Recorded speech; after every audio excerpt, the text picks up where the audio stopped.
all seriousness, let's go back to our first Google Hangout. And we have Sally Altman with the Beacon with us. Renee, you worked with the Rockwood School District some, and you're an organizer of sorts between different agencies as well. Is that a fair assessment? Well, I'm the director of a community coalition, and Rockwood School District is one of our many wonderful partners and our fiscal agent. And they seem to be out in front on this as school districts go. So we'll talk about that in a minute. But I think I think we owe Joe another a moment here, because Absolutely. Joe, we want to hear from you. And I think the question I asked you previously was, my gosh, thank you for being here. How are you here? You're welcome. How are you here? I'm here because I want to help other people. I want to educate parents, other teenagers, and anybody in the community. What we went through and what happened to us is so tragic. I would never want another parent to have to go through this pain. Unfortunately, that probably won't ever happen. But we would like to limit the number of deaths and the kids that we're losing, and that's my goal. It was very recent too. Have you heard anything from Dan and the package that we started the show with that resonates with you about what you saw your son experience? Yes. I mean, it was about 10 months ago. I got a phone call. We were on vacation, and he had just basically come clean and said, "Dad, I got hooked on heroin." And I told him that we loved him, and when we get home, we'll get you help. And, you know, the things that Jude was talking about, you know, it started out with marijuana, started out with drinking alcohol, and those are just gateway drugs into something bigger, better, stronger, to give you a more higher high, so to speak. And so it's a prelude to getting into the heroin. And unfortunately, he lost his battle August 12th of this year. Why? And this is, I'll open this up to all of you. Jump in. Why is this so popular with young people, do you think? Why this drug? You still there, Casey? Yes, I see our mute button. If I could just unmute myself right there. There we go. The question was to any of you, feel free to jump in. Why is this popular? Why heroin with our kids? I'd be. Oh, Go ahead, Renee.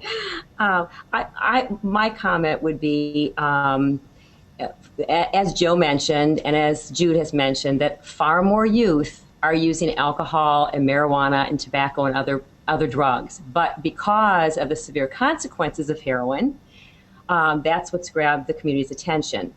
Then, having said that, I guess I feel like there are three primary reasons why the youth are using them. First, as was also already mentioned, the youth are starting to use the gateway drugs at a far earlier point. So they're 11, 12, and 13 years old, meaning by the time they get to high school and college, then they're more apt to be ready to try another type of a drug, whether that be heroin or something else. A second reason is that the opiates, whether it's prescription pain pills or heroin in powder form, is so incredibly available and affordable to our youth. And then a third reason is simply that teens don't understand how highly addictive heroin is.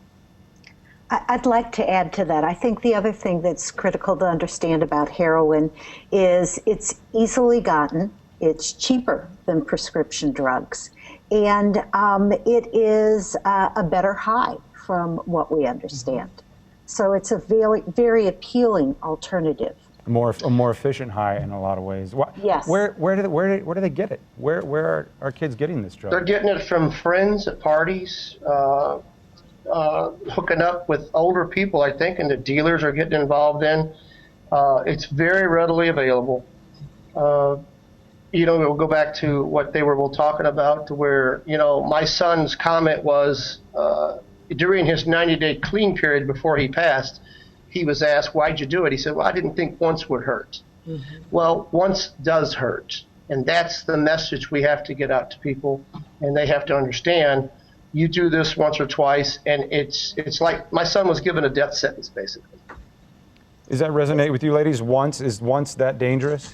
I think it depends on the individual, but heroin is a highly addictive drug. And because there's no way to verify the purity of the drug, you don't know the dosage that you're getting. And it's been demonstrated to be far easier to become addicted to heroin than other kinds of. And back to the purity thing she was mentioning, back in the 70s, heroin was 4 to 7% pure. Now we're looking at anywhere between 90% pure, and what's on the street today is 30 to 40% pure. So you really don't know what you're getting. And these people, when they're getting their first or second shot, they're not getting enough. Okay, so when they go back to have to get more because they want that more of a high, that's when they're getting hit with higher doses, and this is what's killing our kids. And Renee, there's no way to know. I understand it with conversations with Dan and other folks that they don't get the same thing every time. So if X amount worked for a good high, if you will, if that's appropriate to say, the next time that same physical amount may kill them. Is that? That is absolutely correct. And as Joe mentioned, it's a much different drug. As Dan mentioned, it's a much different drug than the black tar we used to hear about from decades ago. Yes.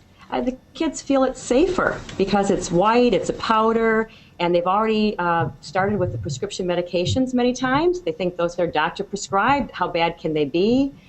Highly addictive. They affect your brain differently. And so, yes. And again, the potency, the purity, they don't know what they're getting. Nobody does.